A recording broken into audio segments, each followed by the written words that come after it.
This is Vermont Edition. I'm Michaela Lafrac. Today is the second installment of our annual fall series, School Stories. Every Tuesday this month, we are focusing on issues related to Vermont's elementary, middle, and high schools. This week, school meals. When I was in elementary school, my mom packed me a lunch almost every single day. Usually it was a roast beef sandwich on white bread, some mini carrots, and a treat like Gushers. I also got a carton of skim milk. This hour, we want to hear about your school lunches. Did you pack one from home? Buy lunch from a cafeteria? Or maybe you came from a background where food was scarce and it was a daily struggle to get enough food to fuel you through the school day. Email us your school lunch memories to vermontedition@vermontpublic.org. We'll open our phone line soon, too, and talk live with a couple of school meal and nutrition professionals. But first, Vermont Edition's managing producer, John Ahrens, recently visited a couple schools in the Windham Southeast Supervisory Union, which is in southern Vermont. Over the summer, the nutrition team in the school's kitchens take turns cooking a meal for the whole team. One team member, Samaya Azimi, cooked a meal with a couple of her coworkers, fellow refugees from Afghanistan. Their food was a revelation for their colleagues. And now she's part of a team of Afghan refugees who cook up food in the cafeteria, including halal meals for Muslim and vegetarian students. Here's John Ahrens to tell us more. It's the third day of the school year, and Samaya Azimi is in the kitchen at Brattleboro Union High School making lunch for the students. This is salad, Afghan salad. I put onion, tomato, and cucumbers and pepper. I cooked green beans. Yes, first I put oil, then onion and tomato, and put green beans. I hope become delicious. Samaya started out washing dishes, cleaning floors, and doing some prep cooking.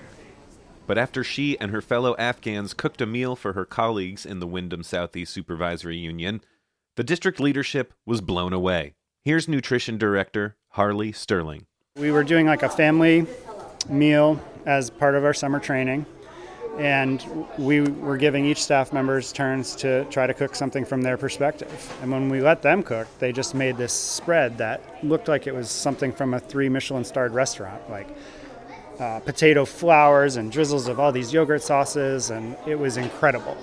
And we were just like, holy moly, this is wild. This is an untapped resource. This is untapped potential. Samaya also remembers the reaction from the staff that day.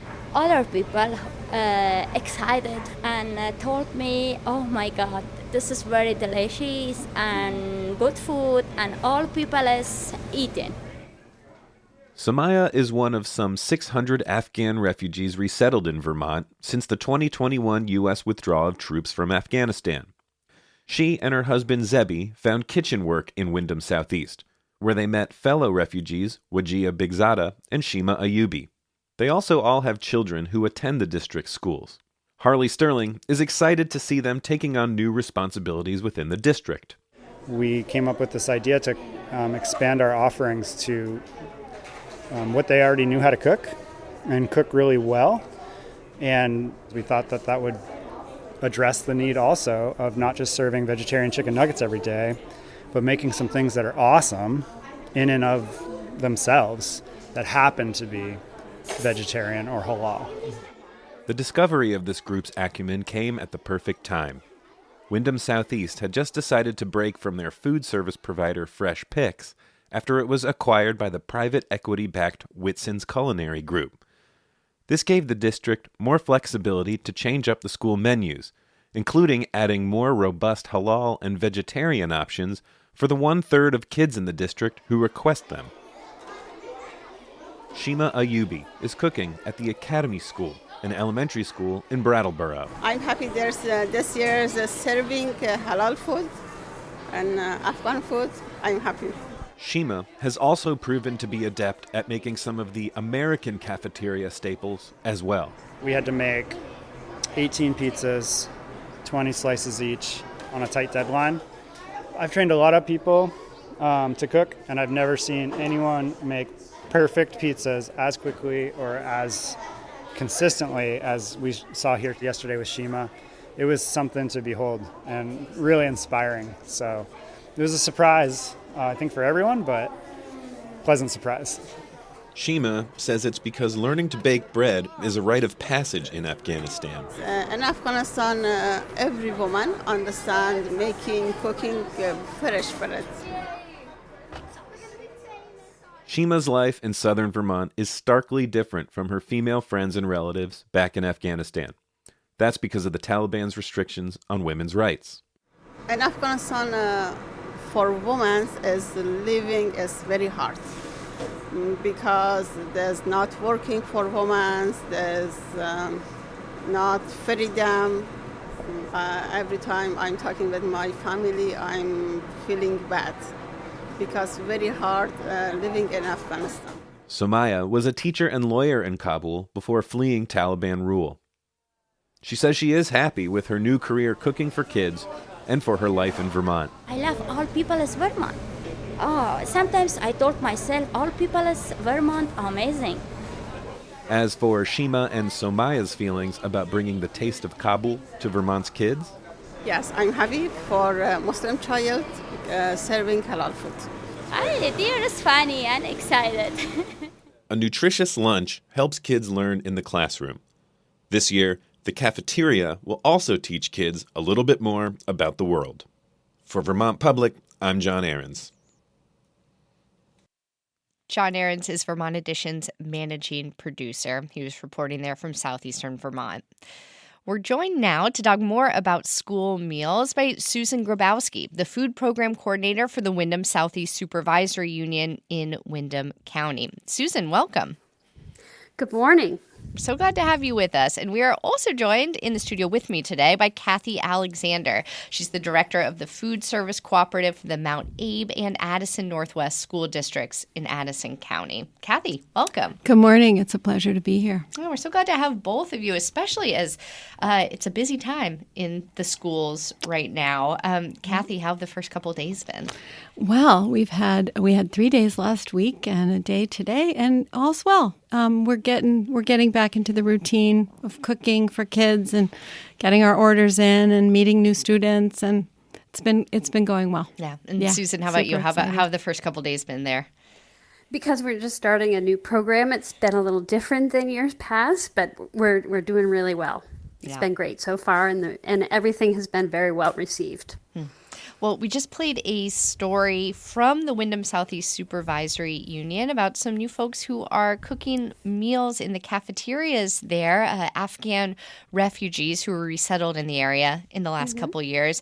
We're curious to hear this hour from parents with kids in the Supervisory Union. I'm curious what you think of their cafeteria options and the way that they're incorporating halal meals and vegetarian cooking into their repertoire. You can call in at 800-639-2211. Susan, how has this change been for you? It seems exciting. It is exciting. Our refugees have been in the kitchen previously, even when we were working with Fresh Picks. But we hired them, of course, to now work directly for us.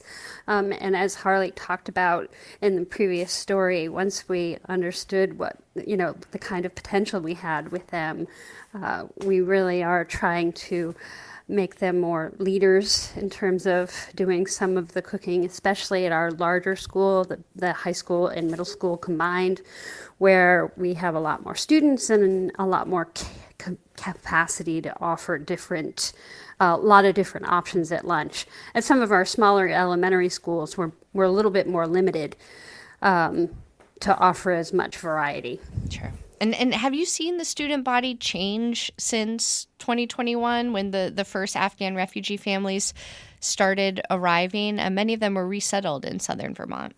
Right.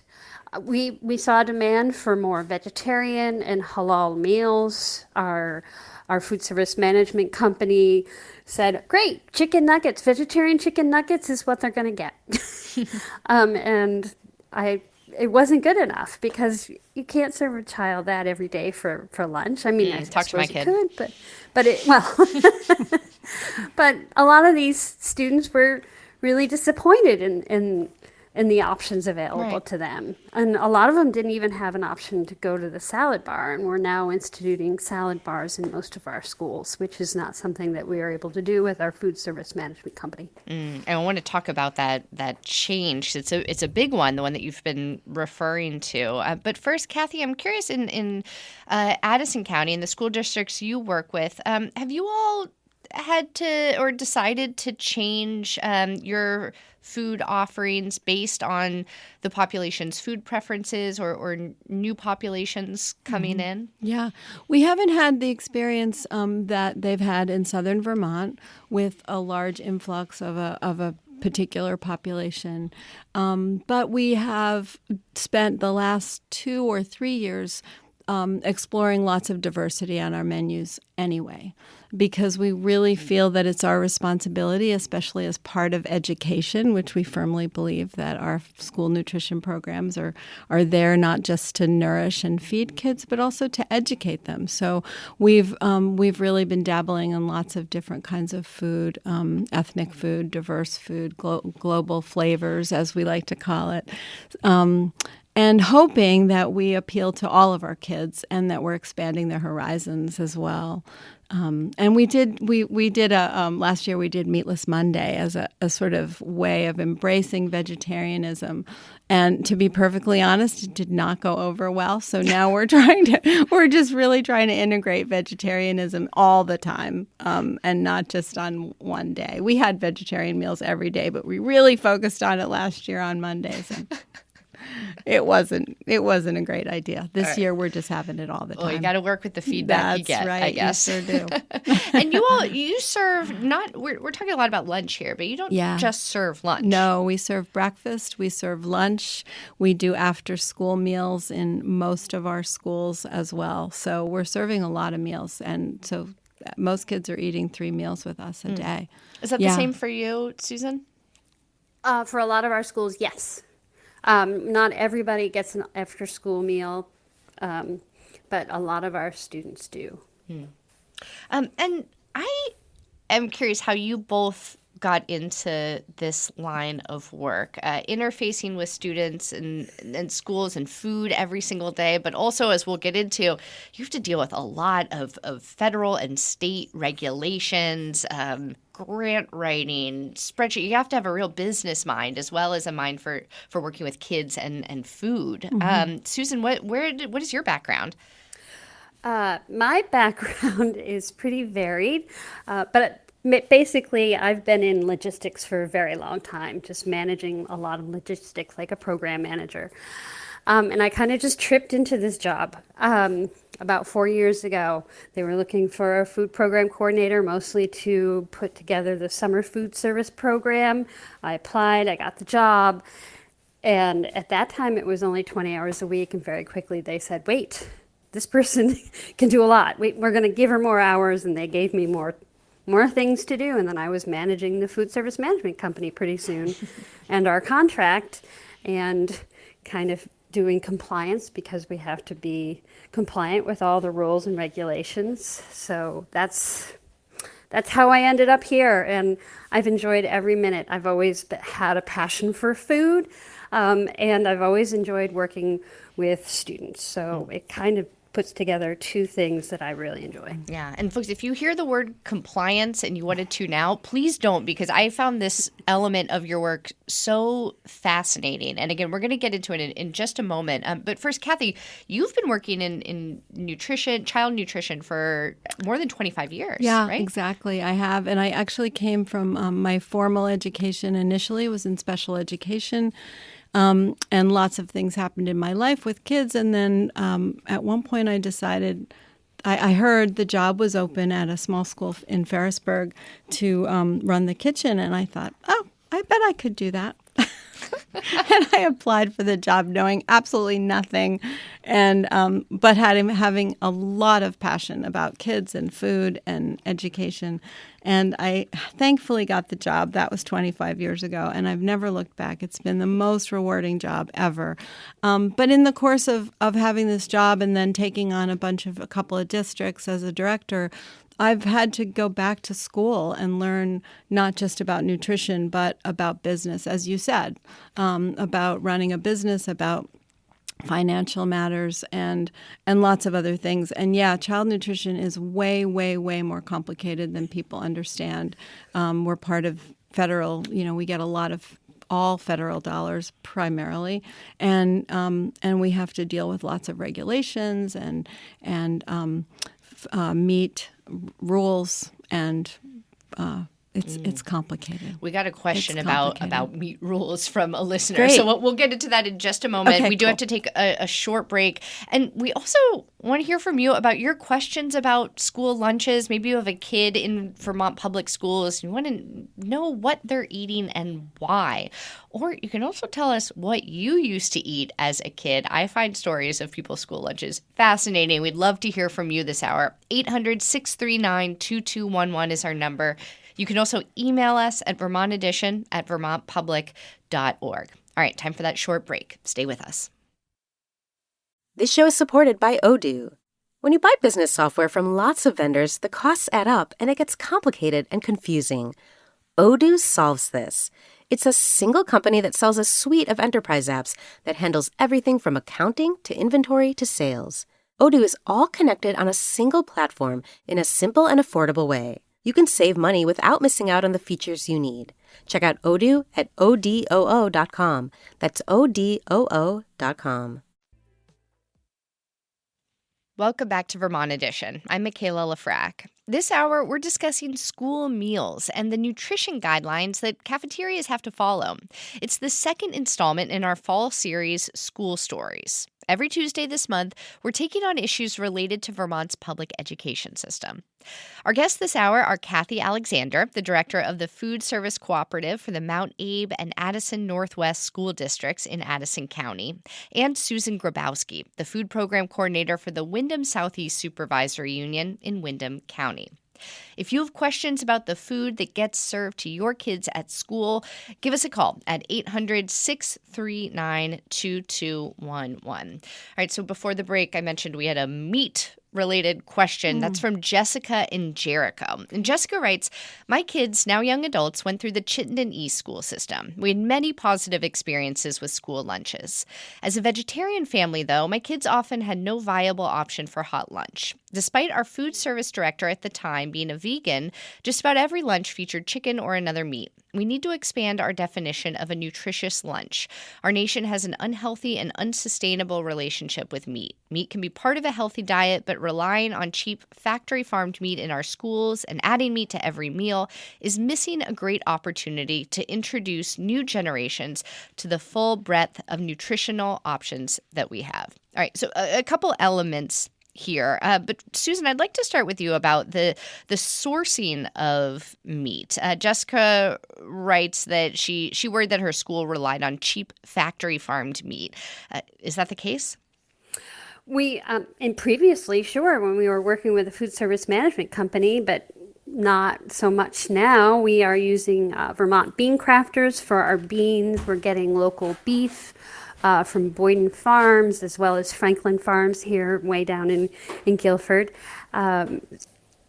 So, I mean, there's two particular options right there, and including beans, because we're required at lunch to serve a meat or meat alternative as part of our rules and regulations. So that could be beans counts as, a meat or meat alternative. So it's too bad that at her school or at her children's school that, even with a vegan person in charge, I find that interesting that they weren't pushing for different options. Mm-hmm. And again, our email writer said that her kids are now young adults. So this was some time ago, I can presume. Yeah. Well, yeah. There you go. And Kathy, what are your thoughts there about? I mean, we talked about meatless Mondays being a tough sell sometimes, tough sell. But there are lots of people here who don't want to see meat featured as heavily in cafeterias. Yeah, I actually couldn't agree more with that. I think it's really important. But what we're doing is we're trying to change the culture, and so that takes time, right? So we have to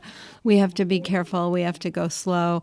We also, in our 2 districts, we rely heavily on local beef. So that's changing. I think that's one way that we can address some of the concerns. But I would agree that it's really important to demonstrate to our students that beef is not the ultimate protein, that there are other sources of protein. So we have a couple recipes that use lentils, and we really try to do a side-by-side kind of situation. So a shepherd's pie with either turkey or beef, and a lentil shepherd's pie as an option. So hopefully even kids who aren't vegetarian can try that and see that that's a viable option.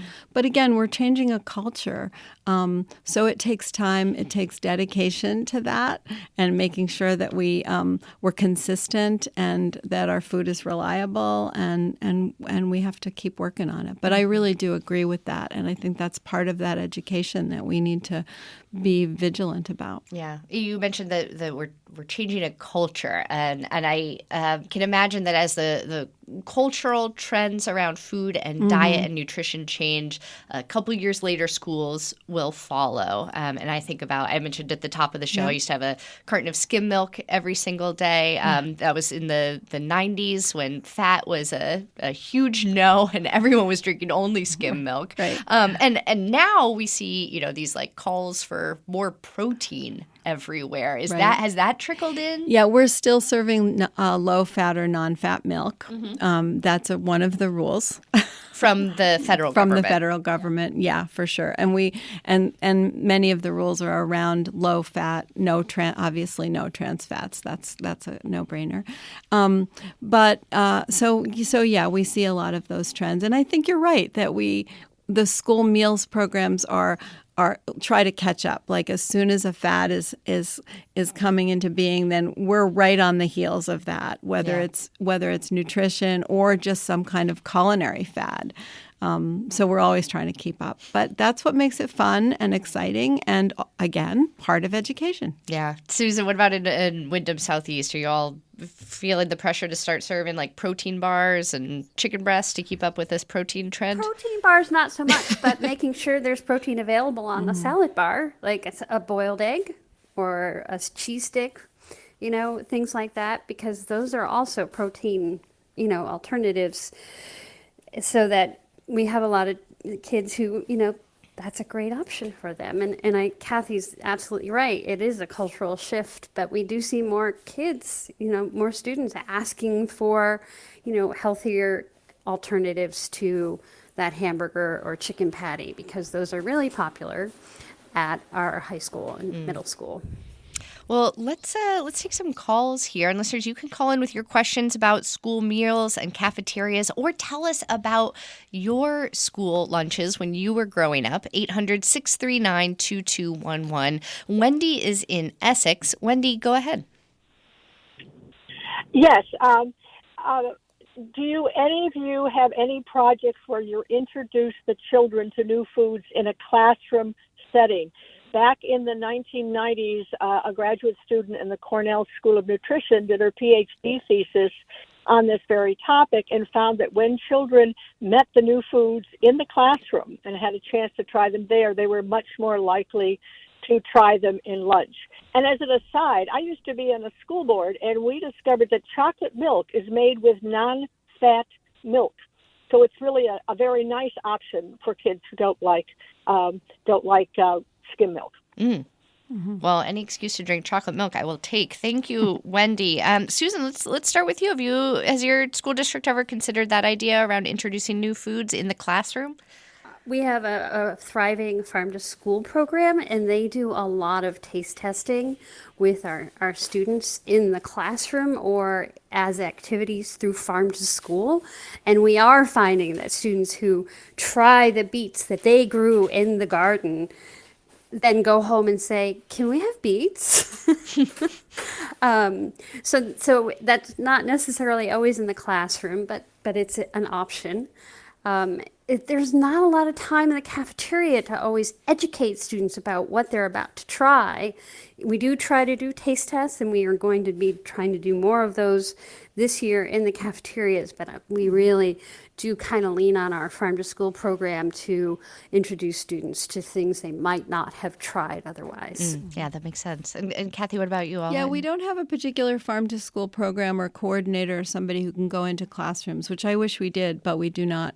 But we do taste testing in our cafeterias. And we also have a great relationship actually with UVM's nutrition program. So we have dietetic interns in the master's degree program coming to our schools throughout the year, and they focus on doing taste testing and developing new recipes and working with kids. And I think your caller is spot on in saying that when kids make a choice and try something, they are so much more likely to be willing to eat it beyond that. So it's really about giving kids control over what they put in their bodies, and we do try to do that as much as possible. Just even by offering food and not just putting it on their plate, the way maybe some of your listeners may have experienced that we now have this whole program called Offer versus Serve on the cafeteria line where we want kids to choose. So we're offering lots of options, a couple of vegetables every day, salad bars with many, many different choices. So Are they choosing that stuff then? Yeah, they do. Oh my God. Sometimes I'll be serving with my staff, and I'm so excited to see full plates of fruits and vegetables that kids are getting from the salad bar because it's their choice and it's available to them. So yeah, I think they do. And obviously there's always a kid here and there that isn't ready to make those choices, but exposure is just as important as actually putting in your mouth. So we want to be there to provide all those opportunities and make sure they have it readily available. All right, so let's talk about some of these regulations that you all have to work with as part of your jobs. I imagine they are just a bit of a headache. The federal government puts out all these regulations around food that is served in schools. They come from the U.S. Department of Agriculture, the USDA. Susan, let's start with you. Can you kind of, for listeners who might not be aware that you all are getting all of this information from the federal government about what can be served in schools in Windham Southeast, what's that landscape like? Not just our schools, all schools. All schools, yes, of course. Yeah. I mean, it's all available on the web. They can go and look it up. I was just explaining to somebody recently that, you can't actually serve that because it doesn't meet federal regulations. And people get, like, you can see their eyes start to glaze over almost immediately, and they don't know what I mean. It needs a specific label. A child nutrition label. It needs to qualify into one of these various components. And even our vendors need to meet certain requirements and regulations. So it's pretty vast. Yeah. There's a lot going on in the background there, and a lot of things that we all need to consider when we're trying to put together a menu and a meal or whatever it is, because you have to remember, and there are different programs. There's the breakfast program, there's school lunch, and then there's after school meals, which is a completely different program, also regulated by the USDA. And I can imagine that being in your position, I wonder if you ever question the reason some of these regulations exist. Like, is it for the health of the kids? Is it for cost savings for schools? Is it to subsidize a particular aspect of our agricultural industry? Kathy, all of the above? Yeah, Kathy, how's that for you? Yeah, it's probably a little of all of the above. But I mean, I have to say, I'm pretty happy about the meal regulations and the what we call the meal pattern in school nutrition. There was a time where there wasn't much of one. So having been in this field for 25 years, I remember when we did not have guidance. And it's really important to understand that. I think there is something to be said for having some guidance around what kind of nutritional value a school meal should have. And that's what the meal pattern does. It is hard to follow sometimes, and sometimes that's because we have certain things that we have to have on the menu, and they're either expensive or they're hard to find. Or can you give an example of that? Well, I think an example would be we have to serve a certain number of vegetables per week. So, and we also have to make sure that the vegetables in every color. So there's red, orange, there's green vegetables, there's legumes, there's starchy vegetables, and there's other vegetables.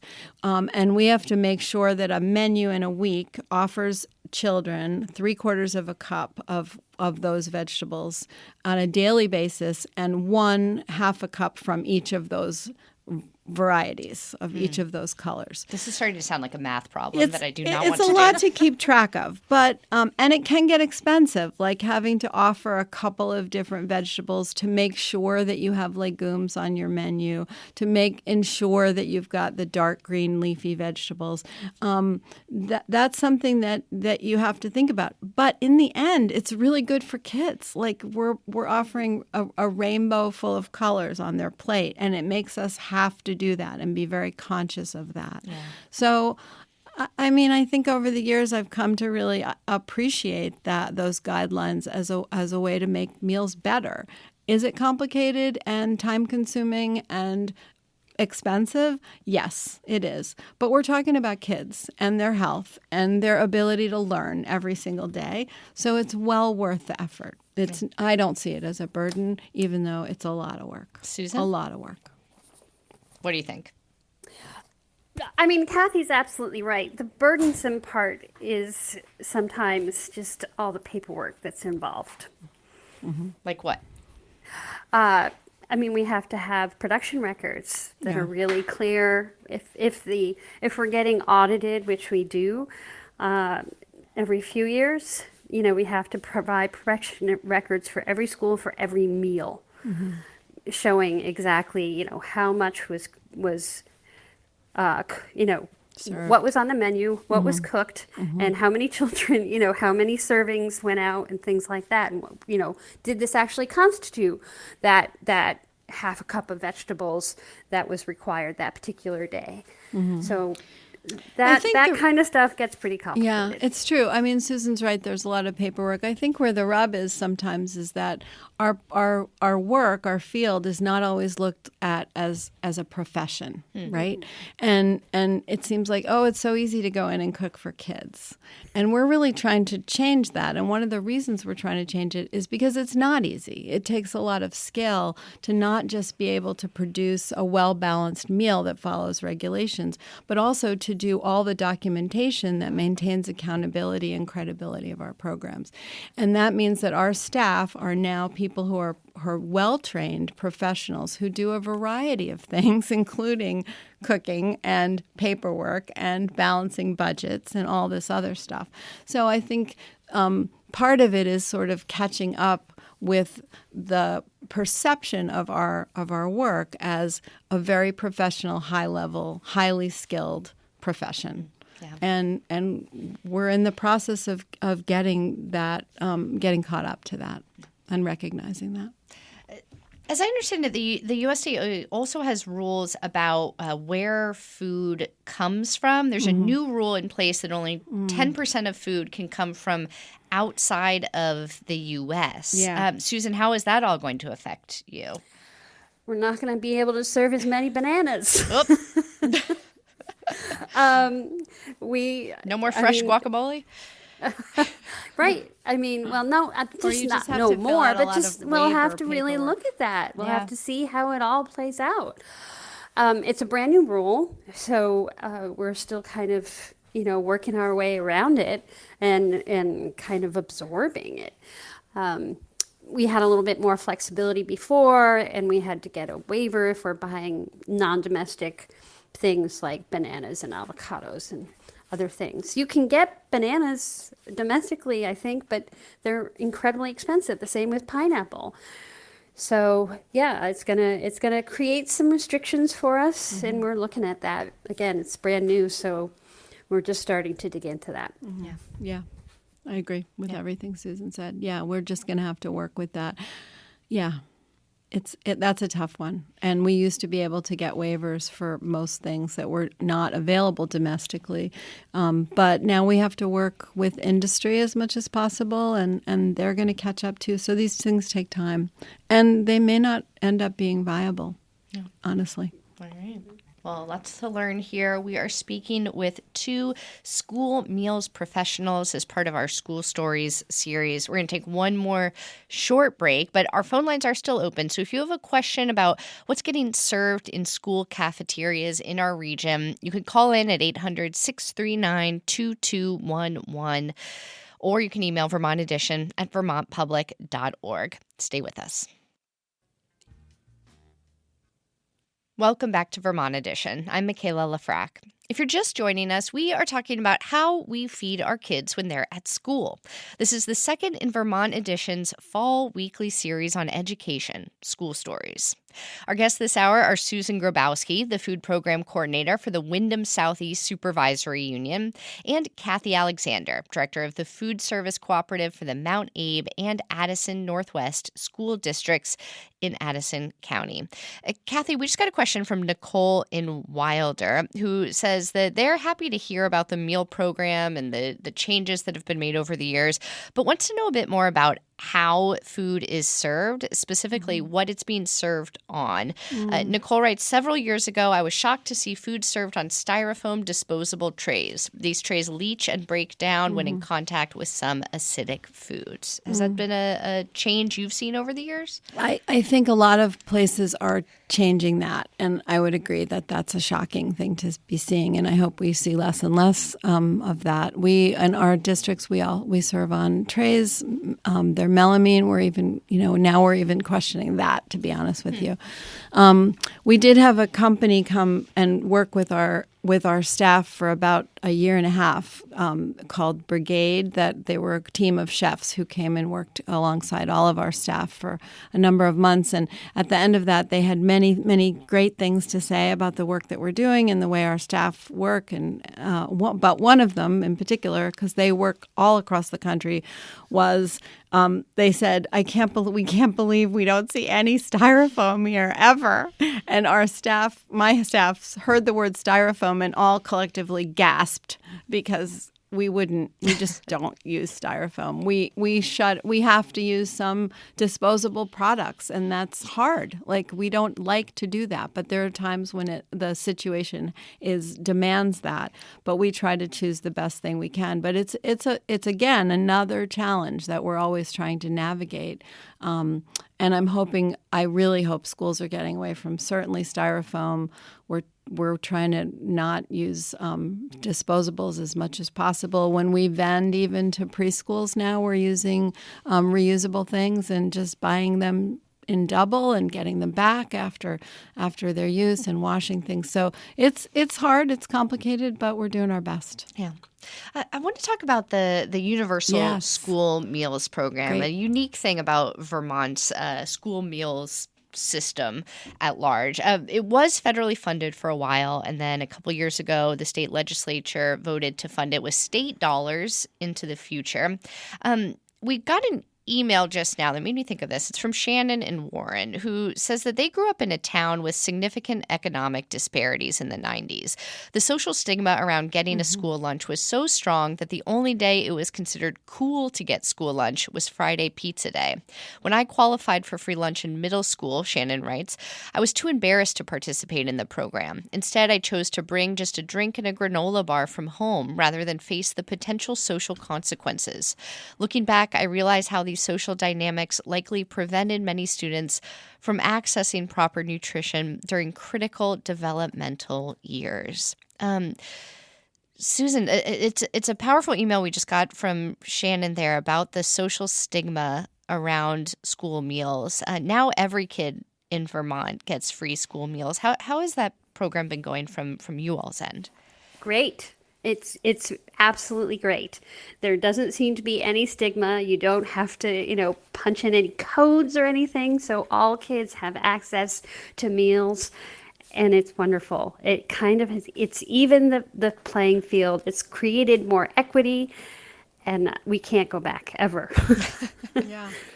Kathy? It's a game changer. I Really? couldn't agree more, and I'm very grateful to to the person who wrote in with that story, because it's the reality for so many kids. And again, 25 years I've been trying to figure out why we were charging kindergartners for meals in school, and it make too much never money, those made. kids. I know, it just never made sense. I mean, it never ever made sense to me to be serving a meal and charging for it, because again, we're part of education.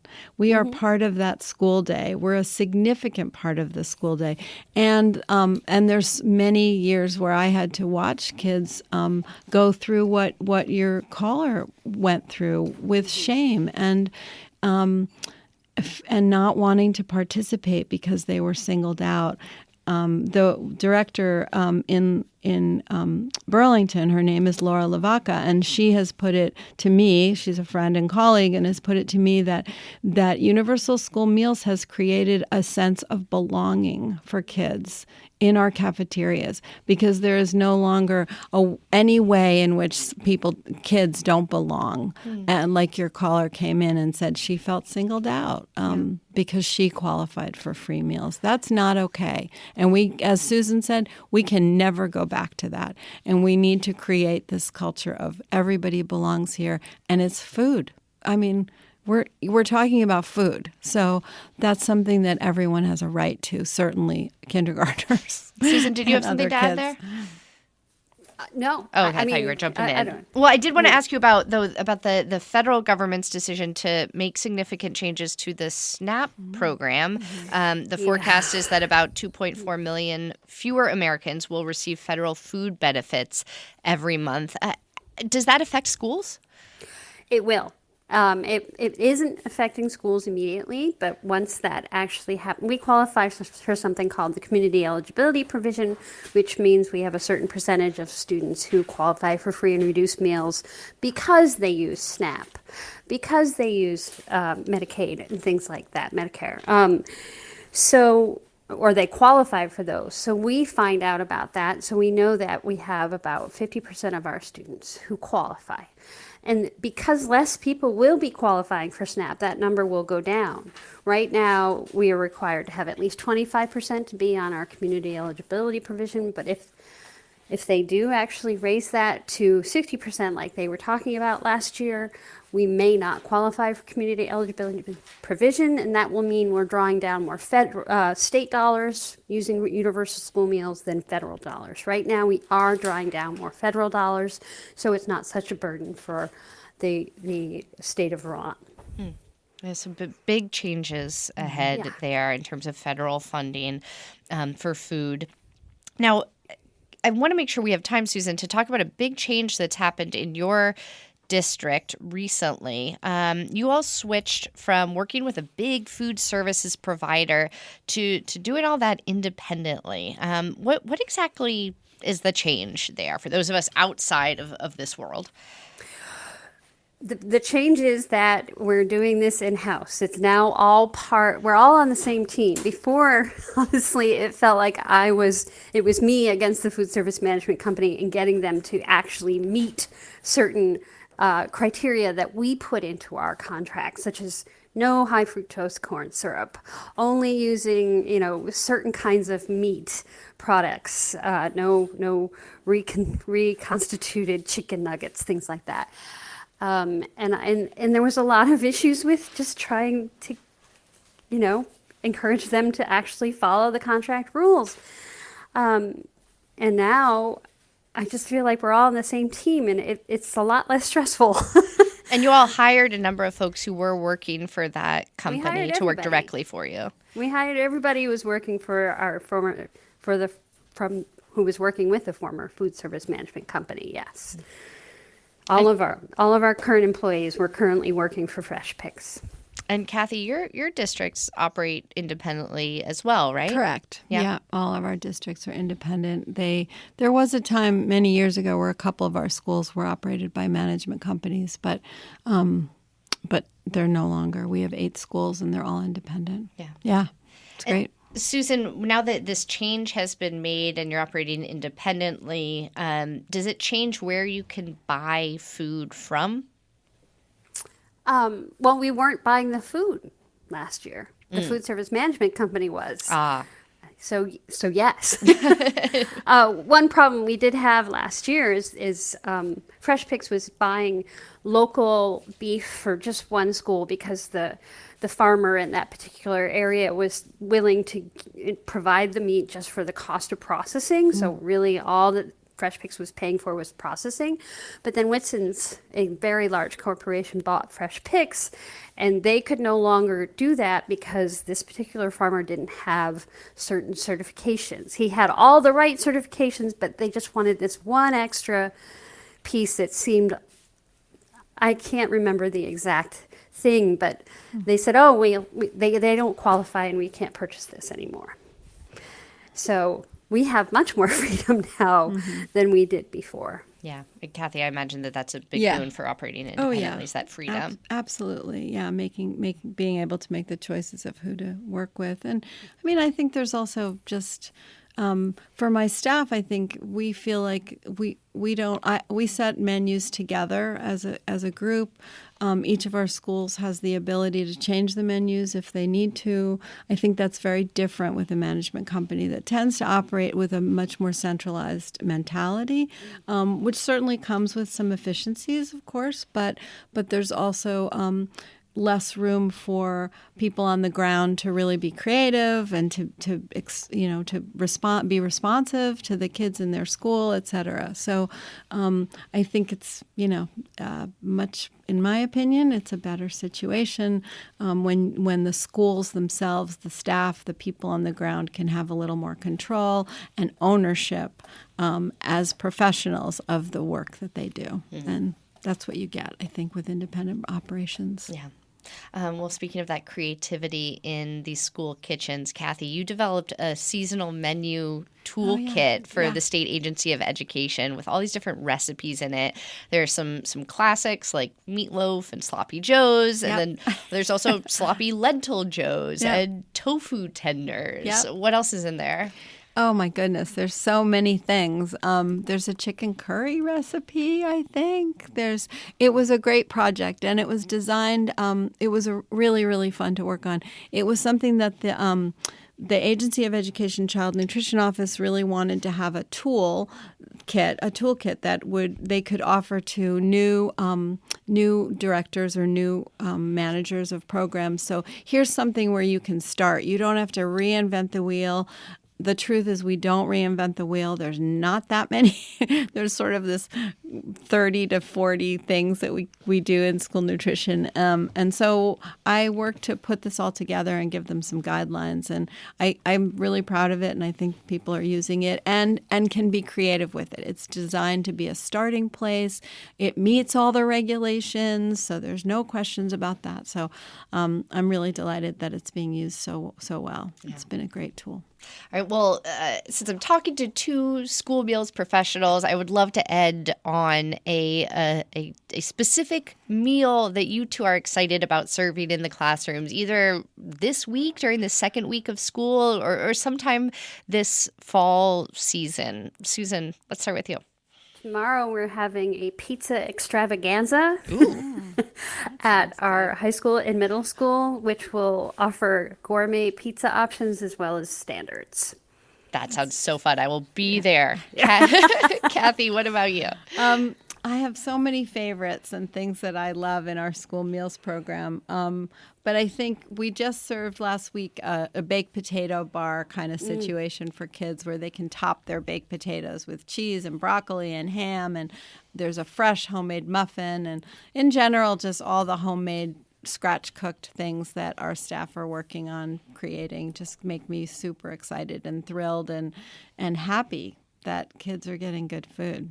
All right, Yeah. you two have me hungry now. Thank you so much for talking us through what it takes to put meals in front of our kids at schools. We had Kathy Alexander with us this hour. She's the director of the Food Service Cooperative for the Mount Abe and Addison Northwest School Districts in Addison County. Kathy, it's been a pleasure. Oh, same here. Thank you so much, Michaela. It was great talking to you.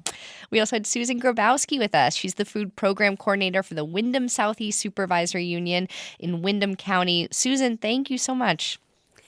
Thank you. This has been great, and getting the word out there that there's a lot more going on in the school cafeterias is what I'm all about. So Thanks so much for the opportunity. All right, that is all the time we have for today, but be sure to tune in for future installments of our School Stories series in September. We're going to talk about sex ed, we'll talk about Vermont's pre-K system, and lots more. Today's show was directed by Aaliyah Papes. John Ahrens is our managing producer. Andrea Lorian and Daniela Fierro are our producers, and our call screener today was Rick Barrett. Our theme music is by Myra Flynn. I'm Michaela Lafrac. Thank you so much for listening, and we'll catch up again soon.